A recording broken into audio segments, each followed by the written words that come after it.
Bursa pertarungan Pilpres tahun 2014 ini dipastikan hanya ada dua pasangan saja, yaitu Joko Widodo bersama Yusuf Kala yang diusung oleh PD Perjuangan, PKB, Nasdem, dan Hanura. Sedangkan Prabowo Subianto berpasangan dengan Hatta Rajasa didukung oleh Gerindra, Golkar, PKS, PAN, P3, dan PBB. Di atas kertas, pasangan Prabowo-Hatta lebih unggul karena didukung banyak partai. Namun tidak ada jaminan capres dengan koalisi gemuk bakal mendulang suara. Ini disebabkan karena masyarakat cenderung lebih tertarik dengan figur daripada partai. Ya, seperti apa pertarungan pada Pilpres bulan Juli yang akan datang? Benarkah rakyat lebih memilih figur ketimbang partai? Lalu seperti apa kerja partai atau mesin partai dalam upaya mendulang suara?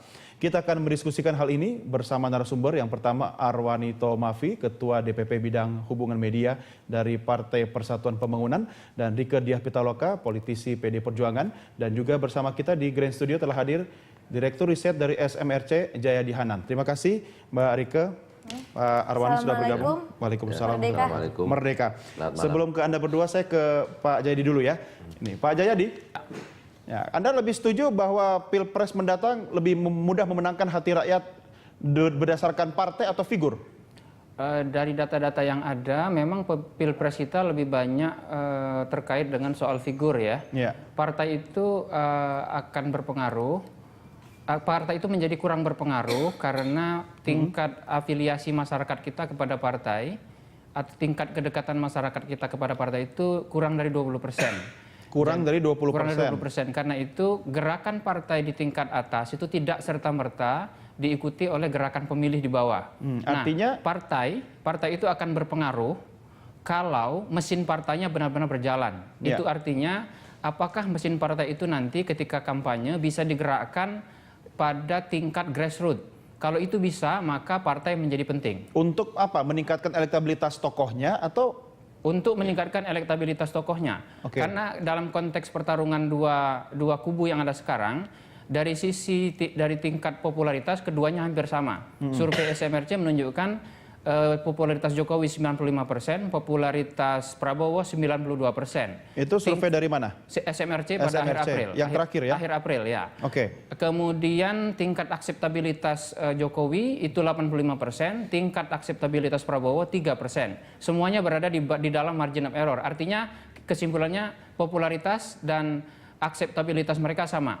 Cuma yang membedakan kemudian tingkat elektabilitasnya sampai dengan akhir April. Ya, tingkat elektabilitas itu masih memberikan poin lebih unggul di pihak Jokowi dengan posisi dengan beda sekitar 17%. Nah, artinya nanti akan tergantung kepada bagaimana gerakan dan kampanye dari kedua calon ini, termasuk bagaimana mereka secara solid mengkoordinasikan gerakan-gerakan partainya sampai ke tingkat akar rumput. Ground games itu kuncinya, jadi pertarungan di tingkat bawah.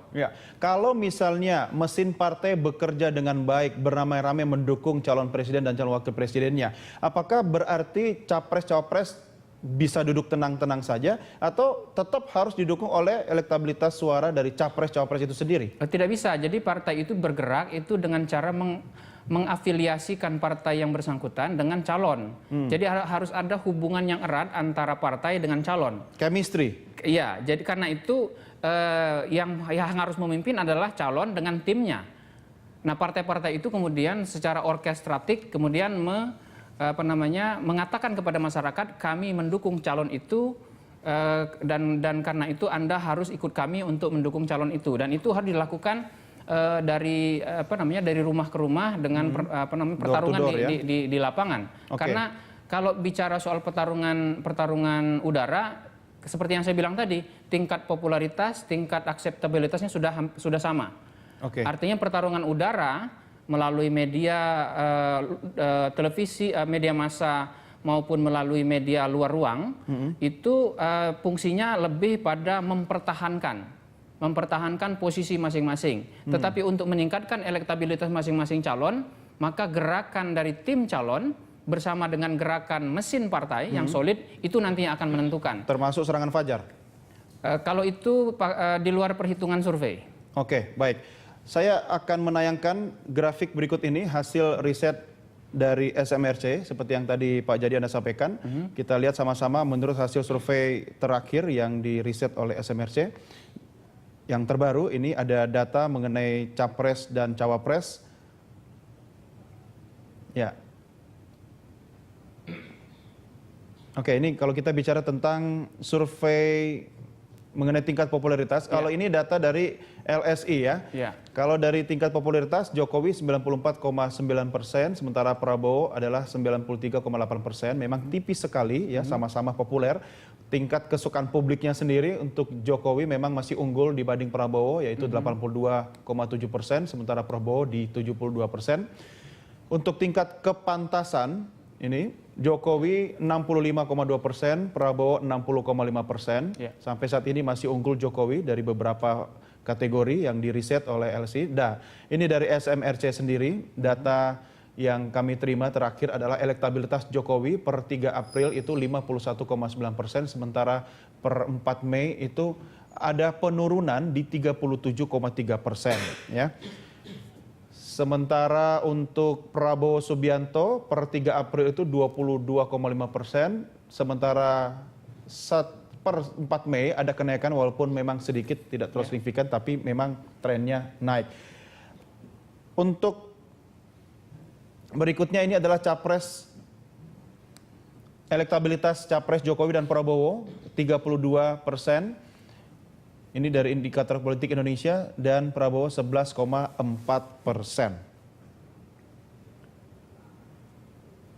Oke, baik. Saya ke Mbak Rike dulu. Ini tadi hasil di atas kertas, hasil survei. Tapi tentu PD Perjuangan punya keyakinan tersendiri sehingga Pak Jokowi akhirnya memilih Pak Yusuf Kalla. Apa yang bisa Anda yakinkan kepada publik bahwa ini memang yang terbaik?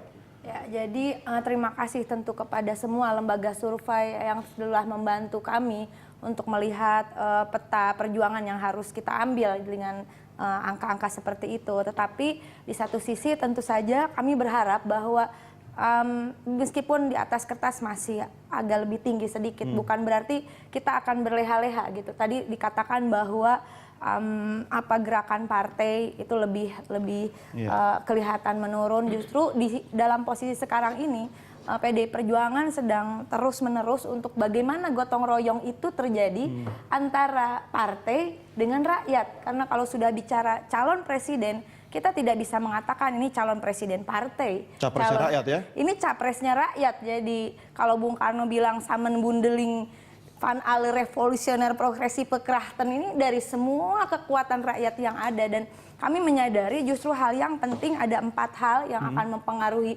bagaimana hasil akhir. Kalau sekarang elektabilitas seperti ini, tetapi 4 hal yang dikatakan oleh Ibu Megawati dan Pak Jokowi yang selalu diingatkan adalah persoalan bagaimana KPU-nya harus independen dan profesional.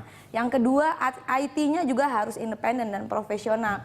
Kemudian aparatus negaranya ini harus independen. Awas, jangan memihak pada salah satu calon ya. Dan kemudian yang terakhir adalah persoalan politik uang. Diakui atau tidak, kita sama-sama ikut pemilihan legislatif ya saya kira. Dan kita mengetahui bahwa hasil survei itu kemudian bisa berubah 20, 30, 50% berbanding terbalik ketika faktor politik uang ini tidak bisa kita selesaikan. Artinya survei bisa dibeli? Bukan surveinya, tetapi kondisi rakyatnya.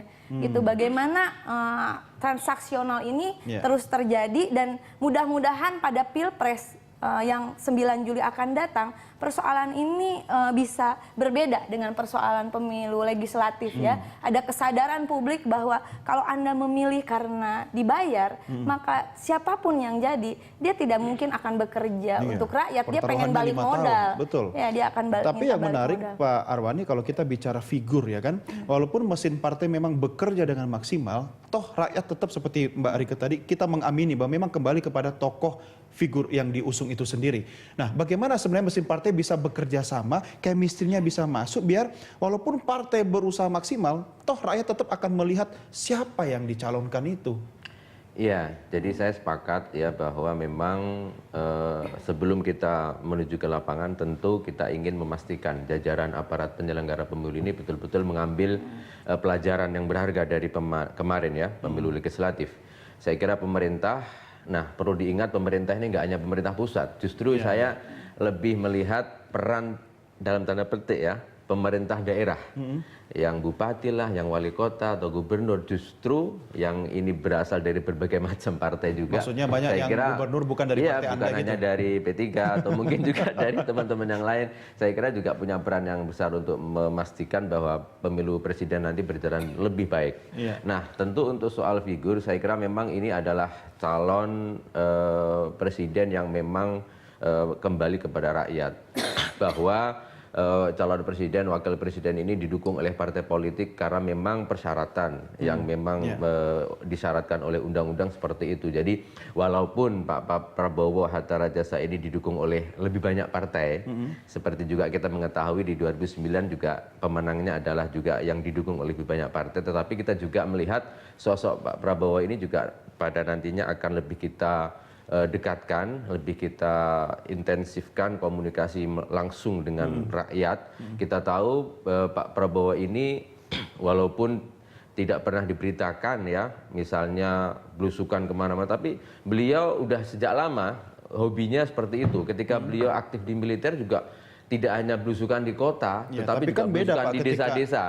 Cuman karena memang karena tidak diberitakan, karena memang udah kewajibannya, nggak perlu digembar-gemborkan. Iya, kalau Jadi, kita bicara soal kewajiban, figur dengan pakai rakyat, seragam loreng atau sipil, artinya kan masyarakat juga bisa menilai yang mana yang seharusnya dipilih oleh mereka. Apa yang membuat Anda dan partai pendukung Pak Prabowo ini begitu yakin bahwa ini memang pantas untuk dihidangkan kepada pemilih yang makin cerdas sekarang ini? Saya kira saat ini ketika semakin banyak dukungan di luar partai politik yang diberikan kepada Pak Prabowo, saya yakin masyarakat juga semakin diberikan pemahaman ya terkait dengan sosok Pak Prabowo yang memang saya kira selain beliau ini punya ketegasan dan punya keinginan kuat untuk mengembalikan marwah dan kemandirian bangsa ini, saya kira juga visi misi di bidang ekonomi dan juga bagaimana meningkatkan kesejahteraan masyarakat ini menjadi lebih baik. Saya kira Artinya semakin dipahami oleh Anda masyarakat. setuju bahwa gitu. figur ini memang figur yang terbaik sekarang ini, Iya. sama seperti Jokowi Betul, dan JK saya kira- adalah figur yang terbaik. Kalau kita lihat memang bahwa Pak Jokowi belusukan, dan tentu saja kami ucapkan terima kasih kepada rekan-rekan media cetak maupun elektronik ya, semua media yang ada yang telah membantu mengabarkan bagaimana kerja politik seorang Pak Jokowi. Menurut saya pencitraan bagi seorang pemimpin itu penting. Ya, pencitraan di media itu sangat penting. Tetapi bukan pencitraan kosong, tetapi pencitraan yang berbasis kinerja. Menurut saya saat ini rakyat sedang membutuhkan. Ada harapan bahwa ini orang nggak sekedar ngomong, nggak sekedar pinter pidato, sehingga kemudian memang kalau saya mengikuti hari-hari Maksudnya Pak bersama- Prabowo pinter pidato gitu? Mbak Oh, Rika? saya nggak bilang Pak Prabowo. Ya, Sekarang kan lawannya cuma Prabowo. nggak, saya ngomongin Mas Jokowi ya. Oke, Jadi dia tidak mengatakan bahwa akan melakukan ini, karena dia sudah sedang melakukan apa yang kerja politik itu. Misalnya kalau saya tarik bagaimana apa persoalan revitalisasi pasar tradisional, itu juga memang sudah dia lakukan. Iya. Bagaimana dia membangun misalnya balai latihan kerja dan pusat BLK. riset, itu contohnya sudah jadi, tinggal dikembangkan menjadi skup yang lebih besar. Solo Park itu kan menurut saya itu adalah sebuah konsep yang sudah dilakukan gitu. Bagaimana mencoba untuk membangkitkan industri nasional gitu. Itu juga sesuatu yang menurut saya bukan sekedar didorong diliput oleh media belusukan sana, enggak. Dia Tidak memang sekedar butuh misalnya pencitraan. perumahan Oke. untuk Ya. pekerja, dia sedang mencoba membangun rumah susun di Rawa Bebek misalnya. Jadi hal-hal seperti itu menurut saya mungkin publik Indonesia juga sudah capek orang yang mengumbar janji gitu. Iya, Dan tetapi juga ini ini- kinerja-kinerja yang Ya. memang nyata. persoalan Baik, saya sepakat, tapi Bapak-Bapak sekalian, Ibu, kita break dulu ya. Kita akan lanjutkan lagi di segmen berikutnya. Pemirsa tetap bersama kami segera kembali sesaat lagi.